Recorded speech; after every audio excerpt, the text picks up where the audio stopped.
Hi, I'm Sherry McGill, and you're watching Lessons Learned.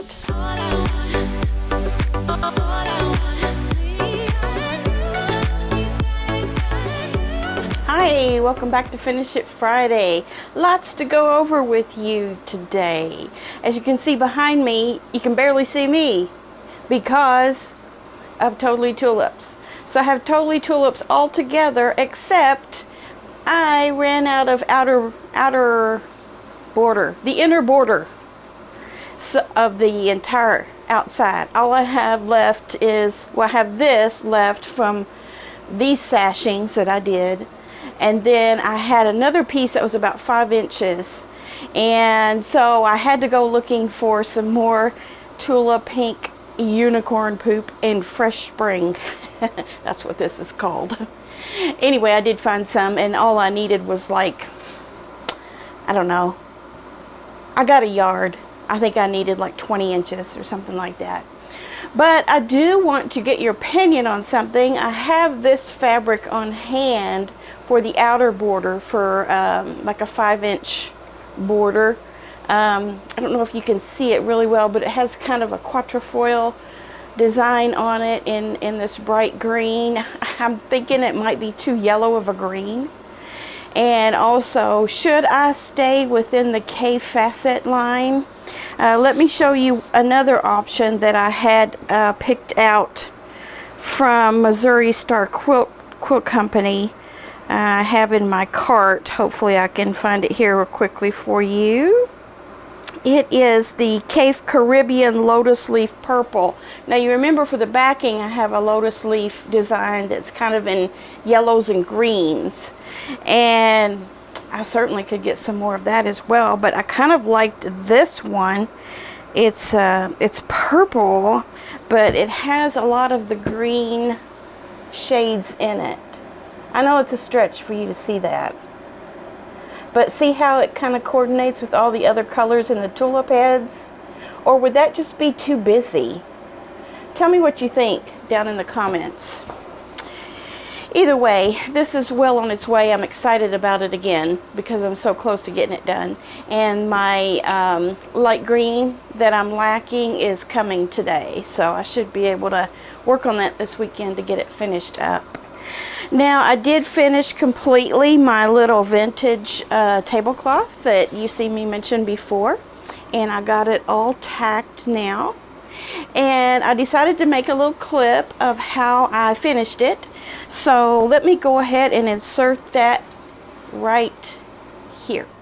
So I wanted to show you a little bit of how I go about tacking this tablecloth, this vintage 1960s tablecloth that was my mother's project that she hadn't finished. So far I've got the edging on, which is rickrack, pink rickrack, and then I just encased that with a backing, and this was a fabric that I had in my stash that kind of complemented the front. So I'm using DMC embroidery floss, and it's number 776, which is kind of an old-fashioned pink that matches these blocks in here, these polka dot blocks, and my rickrack more or less, but really matches this the best. So what I've done is I've just tacked between the blocks in each corner. So how I went about doing that is I pull off a long piece of this, like maybe 30 inches or so, because I'm doubling it, and I'm pretty sure I'm going to run out before I get done, and I hope I can still find number 776 in the stores. If not, I'll find something close, or I may already have something close. You could also use pearl cotton for this, or yarn. So this is what I had on hand, and this is what I was thinking of using, so that's what I'm going to use. Now, as far as the needle goes, I have this old set of Fruit of the Loom repair needles, and these are made in Japan, and I have no idea what year this is from, but they're old. They're probably 30, 40 years old, and I've used and reused them many times for different projects. related to upholstery or whatever, quilting, whatever. Especially this round one here, I've used that one quite a bit.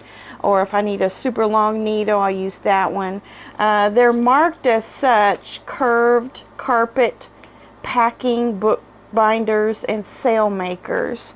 And I'm actually using the packing one, and it's a needle that's kind of bent on the end, and it kind of has a spear type of shape to it, and it has a nice big needle, eye needle. It has a nice big eye in the needle to get the thread through. You could probably get yarn through this as well if you flattened your yarn out good enough.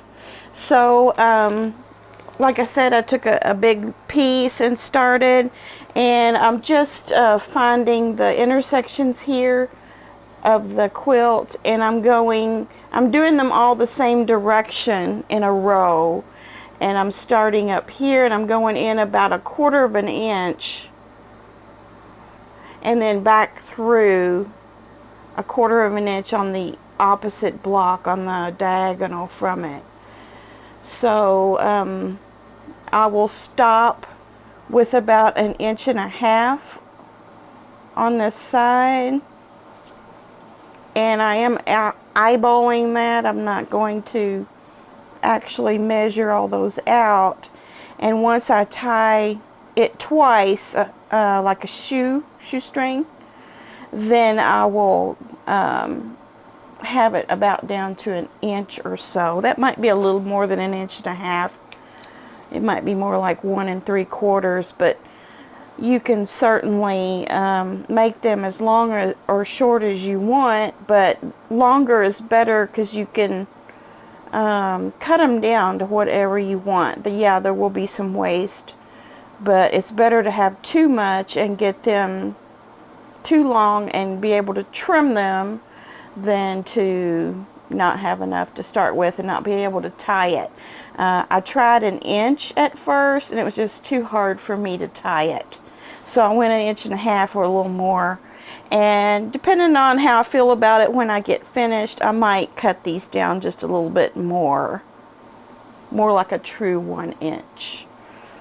So that's how I'm finishing this project, and then that will be complete. One other detail I wanted to show you that's kind of interesting is there are pencil marks. I don't know that the camera will pick it up, but there are pencil marks in a grid pattern, just like I like. You know how I like to make my diagonal quilting? Well, evidently she had plans to do that as well. And I don't know if at one point this had batting and a backing ready to quilt, is why these lines were on, or if it was just anticipation of quilting it in the future. She went ahead and put the lines on, but that tells me that this roughly 45 by 60 size was the intended size. So it may have been a baby quilt. I don't know. Anyway, this project is well on its way to being finished. Okay, I hope that gave you some insight on how to tack a quilt. I watched several videos. I've tacked quilts before. I've never looked up how to actually do it. I've just always done what seems to be logical as far as tying a quilt. But I did find that Donna Jordan's video that she has on it on Jordan Fabrics is the most, of course she's an excellent teacher, and her husband was with her on it too. And yeah, it was just a really good explanation of how to do it. Now they used yarn on a very large patchwork type. It was kind of like a trip around the world quilt top that she had for like 20 years, and they just popped it down and just tacked it real quick. And so that's an interesting video if you want to try to find that. So just look up, you know, on the search bar, tying a quilt or how to tie a quilt, and just click on Donna Jordan's. I watched many others, and you know, there's very little variation in how to tack a quilt, but you saw how I did it there. And I did have to go get some more floss. I used another little skein of floss. So 45 by 60 might as well takes 2 skeins of DMC embroidery floss. Now the way they did it though with the yarn did waste a lot of yarn, so you definitely wouldn't want to do how they did it with floss. It would be not very cost effective. But for using yarn to tack a large quilt, I like their method. It's pretty cool. Okay, so let me know about what you think about this. And then also we have some new stuff that I got. I got my 2 charm packs in from Annie's Quilt Club. This one is Spring Promise by Robert Kaufman, and it is very light, low volume batiks. And then the other one is called Paisley Place 5-Carat Crystals by Wilmington. And this is pretty. It's blacks and peaches mostly, and some whites. And I actually I got from Soya a bundle of this. I had gotten this way before this charm pack came, but there's that.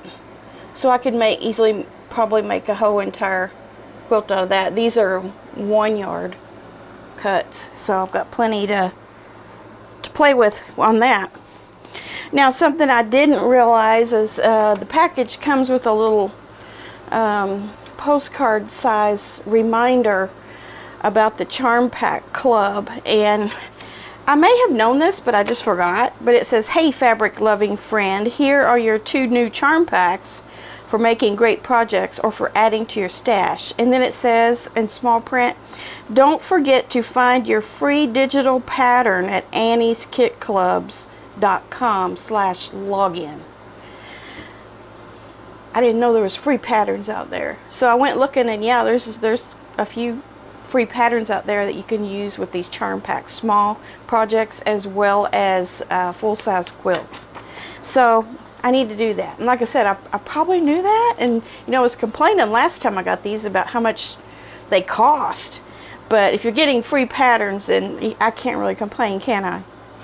Another thing I got, I was in Joann's getting my DMC floss a couple days ago, and it had occurred to me that I think I would like to do a sampler quilt. And I went looking through their books, and they happen to have 20% off books that day, which is not huge, but it's something. Anyway, I found this Harriet's Journey from Elm Creek Quilts. Now, Elm Creek Quilts has several books. I think this is the latest one. It was published in 2020. And Jennifer Chiavarini is the author, and she's a fabric and pattern designer, I do believe. And so anyway, you can just kind of tell by the front what the blocks are like. They're 6-inch blocks. There's 100 of them. So if you make the entire quilt, you'll have 100 blocks there. And there's roughly a half a page to a page of instructions with each one. And in the introduction of the book, there's a little story of Harriet's journey. I'm pretty sure it's a fiction story from an actual novel. I know that it is. And it explains that in here, and how this quilt pattern came to be because of that story. So if nothing but for just interesting reading and enjoying looking at quilt patterns, this is a great book. I really like it. So will I make 100 blocks for a sampler? Probably not. Some of them, especially being 6 inches square, some of them have applique. Can you imagine how small the applique is? I'm not totally intimidated by tiny pieces, but it's just not something that I enjoy doing. So we'll see. I might pick out maybe 12, 20, something like that first. Maybe do the easiest ones first and see how motivated I get to do those harder ones. There's also some with Y seams and some curved ones. So yeah, I'm going to check this out maybe do a block or two in the near future and see how I feel about it. And if you want this book, there again, it's Jennifer Chiavarini, Harriet's Journey from Elm Creek Quilts. They have it at Joann's, but I'm sure you could find it online anywhere. Okay, so that's interesting. Now, I've got a couple of things I can show you that were sent to the email. Let me get to those. From Ernest Sewell. He's the quilt making machine on this channel here. He has sent this picture with this black background and these bright squares in the middle of each, or actually on the cornerstone of each block. If you look at it close, there's like 3 blocks in a row, and those are shared by 8 cornerstones. Depends on how you look at it. But here's what he said about it. He says, attached is a quilt I just completed. The black and white batiks are from Batik Textiles, and I won them from So Yeah. That's not the first time you've won stuff. The bright centers were also won from So Yeah. See? They are also batiks. There are green Moda Grunge cornerstones. This is a free Moda pattern on Donna Jordan's site called Stars and 4 Patches. It's fat quarter friendly and only takes 12 fat quarters. I used a black, gray, white variegated thread for the quilting, so sometimes it's there and sometimes it's not. I looked really close at that, and you're right. It gives a really interesting effect of going in and out of sight. It says I color matched Aurifil threads for the bright center squares. It has a simple 2-inch black border, and the binding and backing are Riley Blake charcoal solid. That's really nice. I really like it. And I heard him say the other day on So Yeah in the chat that he turns around a quilt in 3 weeks. So from start to finish, and that's all the way up to the binding. So you're our mentor, our example to follow on getting things finished, right? So we love to have you on Finish It Friday whenever you can send something. Diane sent her block on the Summer Sew Along in pink for last week. And then she also sent another project that she did, a wall hanging with those beautiful blue roses, and the corners are 4 patches. I like that. Let me see if I can find what she says about it.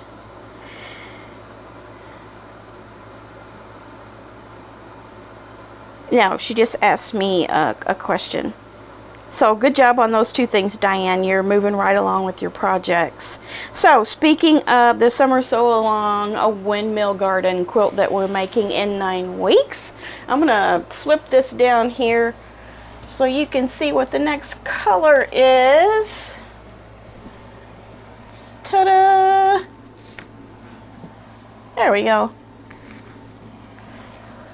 Green.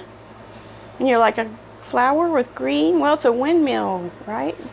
A flower windmill. We're creating a windmill garden. So let me take it down so you can see it closer. I used a floral fabric there. Can you see it? It's in kind of a sage green, and the flowers are different shades of, they're kind of like outlined flowers with purples and reds and a little bit of yellow. So find you a cute print of green and put that along with your other 2 that you have done. Let me see if I can show you the rest of mine here so that you can start to get a feel for what our quilt is going to look like. There you go. So we have our peach, our pink, and our green this week. So go find you a soft green with some little print in it or something, or whatever you're doing. If you want to do something bright, like Diane's was kind of a bright, what she did, and I've seen others that are brighter shades or even a different, you know, colorway altogether, as far as not colorway but design of fabric. So I forget what this is called. I believe it was a Moda fabric, I'm pretty sure. No, it was an art gallery fabric, and it was called Antiquities, I think it was called. So green is your color for this week, and then I got to get started on the following week's color this weekend.